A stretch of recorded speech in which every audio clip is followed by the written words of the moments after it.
नमस्कार, मी पंजाब डक. आज आहे 27 जुलै 2026. आजपासून महाराष्ट्रात काय परिस्थिती राहणार आहे हे आजच्या अंदाजामध्ये देणार आहे. तर सर्वप्रथम आज 27, 28 आणि 29 तारखेपर्यंत तुम्हाला एक सांगू इच्छितो, जे वंचित जिल्हे आहेत, वंचित पावसामधून जे वंचित राहिलेले, सोलापूर जिल्हा, बीड जिल्हा, नांदेडचा काही भाग, त्याच्यानंतर परभणी जिल्ह्याचा काही भाग, त्याच्यानंतर इकडे नंदुरबार जिल्हा. तर ह्या जिल्ह्यातल्या म्हणजे 5 जिल्ह्याला सांगू इच्छितो की परभणी जिल्हा, नांदेड जिल्हा, धाराशिव, सोलापूर आज म्हणजे दुपारनंतर म्हणजे दुपारपर्यंत ऊन पडेल, पण दुपारच्या नंतर 3-3:30च्या नंतर मग काय होणार आहे, काळोखुट्ट आभाळ येईल आणि मग ह्या 5-6 जिल्ह्यामध्ये जवळपास 27, 28 आणि 29 तारखेपर्यंत अर्ध्या घंट्याचा 1 तासाचा जोराचा पाऊस पडणार आहे म्हणून हा अंदाज लक्षात घ्यायचा.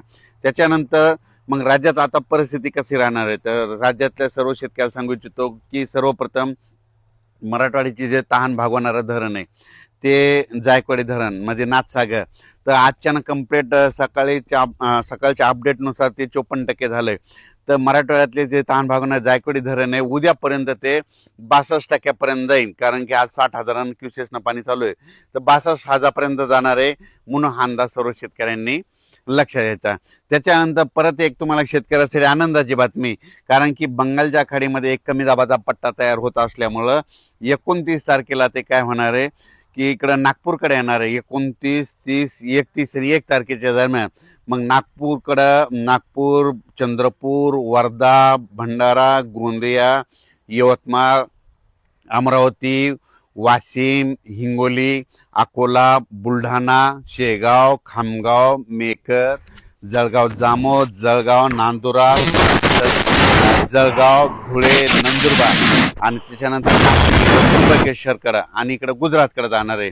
म्हणजे 30, 31 आणि 1 तारखेच्या दरम्यान ह्या पट्ट्यामध्ये जवळपास 10, 15, 16 जिल्ह्यामध्ये मात्र मुसळधार पाऊस पडणार आहे म्हणून हा अंदाज लक्षात.